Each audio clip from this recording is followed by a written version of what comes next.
Soy Adriana Balobra, estoy invitada a este ciclo para presentar mi libro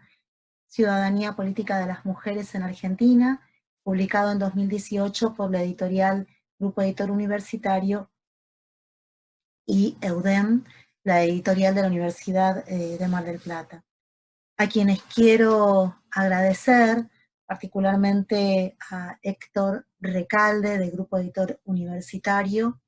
un editor que no solamente está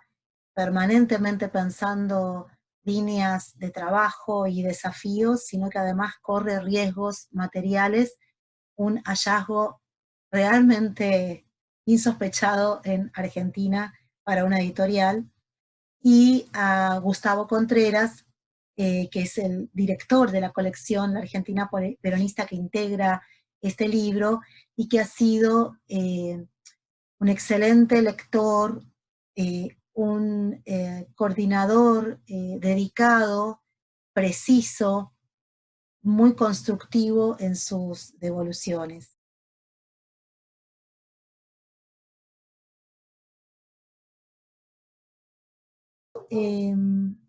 La estructura del libro, en cierto sentido, desborda el, el, el periodo de la colección, porque no solamente que se centra en la Argentina peronista, definida en particular en los términos del primer y segundo gobierno peronista,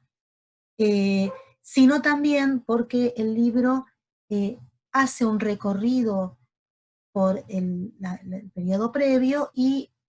se sumerge en los periodos posteriores hasta llegar a la actualidad. De hecho, el libro parte con una reflexión sobre el presente en el que fue escrito, que tiene que ver con la sanción de la llamada ley de paridad en la representación de las mujeres en el ámbito parlamentario en Argentina, y con lo que esa ley generó. Y ese ejercicio nos permite también pensar en otros contextos en los que la participación política de las mujeres también generó debates, rispideces, malestares y también muchas celebraciones. Entonces, el ejercicio es pensar esos hitos históricos, no porque sean parte de una secuencia lineal, sino porque son momentos significativos para pensar esas distintas dimensiones que abordan los capítulos, como bien decía, la representación, el ejercicio del sufragio y las distintas instancias de participación de las mujeres, sea en los ámbitos partidarios, en distintos espacios del gobierno. Ciertamente en el libro hay distintas apuestas. La visibilización, una palabra que es muy recurrente en los trabajos sobre historia de las mujeres,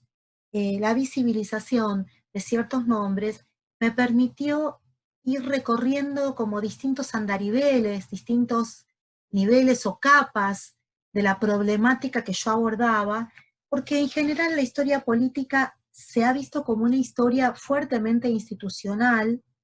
una historia centrada en un sujeto masculino. Hitos relevantes resultan ser el supuesto voto femenino municipal en San Juan, y digo supuesto porque lo que el libro muestra es que no está demostrado que las mujeres adquirieron los derechos municipales, en este caso,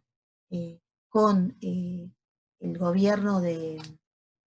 Domingo Faustino Sarmiento en la provincia de San Juan. Está demostrado porque no tenemos ningún documento que fehacientemente lo compruebe, por lo menos elaborado por Sarmiento. Pero además, tampoco tenemos registros electorales que nos permitan confirmar que las mujeres actuaron después de ese documento, si es que eventualmente no lo tenemos. De hecho, un problema es que tenemos nombres que podrían ser de varones o podrían ser de mujeres, porque la estabilidad de la denominación en el siglo XIX no estaba fijada en términos de género como podríamos suponer hoy. Entonces puede aparecer una María, Rosario y tantos otros nombres, Mercedes, y que en realidad eran de varones y de mujeres. Y lo que necesitamos hacer ante esta duda es, podemos pensar que eran mujeres y en todo caso eran muy pocas, y si no eran mujeres, necesitamos contrastar y confirmar. Entonces, necesitamos fe de bautismo, registros de propiedad, porque el ámbito municipal es el ámbito del voto de contribuyentes. Es decir, necesitamos tener no solo creatividad para confirmar esta información, sino también un trabajo sistemático, metodológico y riguroso para poder hacerlo. En relación al periodo específico al que me invitaba a pensar Gustavo y por su intermedio Héctor, tiene que ver con el periodo peronista, donde nuevamente aparecen una serie de núcleos problemáticos, algunos de los cuales fueron construidos al calor de ese momento y otros fueron construidos a posteriori. En ese contexto, lo que me resultó interesante es mostrar cómo los debates sobre los derechos políticos de las mujeres evidencian que las posturas partidarias se solapaban respecto de distintas maneras de pensar en el modo en que las mujeres iban a acceder a esos derechos. Por ejemplo, en el caso de los debates en la Cámara de Senadores, a pesar de que era un bloque único integrado por los legisladores del Partido Peronista, en realidad ese bloque tenía diferencias tan notables que algunos podían plantear pautas más calificadas que otros que eran mucho más liberales respecto del planteo de los derechos políticos. Y asimismo respecto de cómo pensaban a la mujer. Es interesante también señalar la manera particular en la que en ese ámbito estaban más dispuestos a considerar el sufragio femenino y no tanto la representación. Y mostrar que pocos años después y las mujeres acceden a ese ámbito que era tan preocupante para los varones que sancionaron finalmente la legislación de derechos políticos de la mujer, como se denomina la Ley 13.010 de 1947. Entonces, algo de esto son los problemas y discusiones que propongo, y pensar también que en el periodo posterior, y esto no es algo tan conocido, se llegó incluso a proponer que la ley de derechos políticos de las mujeres fuera suspendida, porque un representante conservador consideraba que por ella había ganado Perón, y eso evidenciaba que las mujeres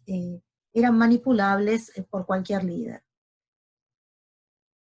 Lo significativo aquí es que todo lo que decía el diputado, el representante en la Junta Consultiva Nacional, no diputado, perdón, Reinaldo Pastor, no tenía sustento en hechos concretos, sino que eran suposiciones, pero que sin embargo permearon de manera tal que fueron también integradas a distintas formas de lecturas históricas sobre el tema, pero lo que trato de mostrar en el trabajo es que no hay datos que permitan corroborar semejante cuestión, porque tendencialmente las mujeres votaron de manera semejante que los varones, pero si las mujeres no hubieran votado, el peronismo hubiera ganado igual. Entonces, esas afirmaciones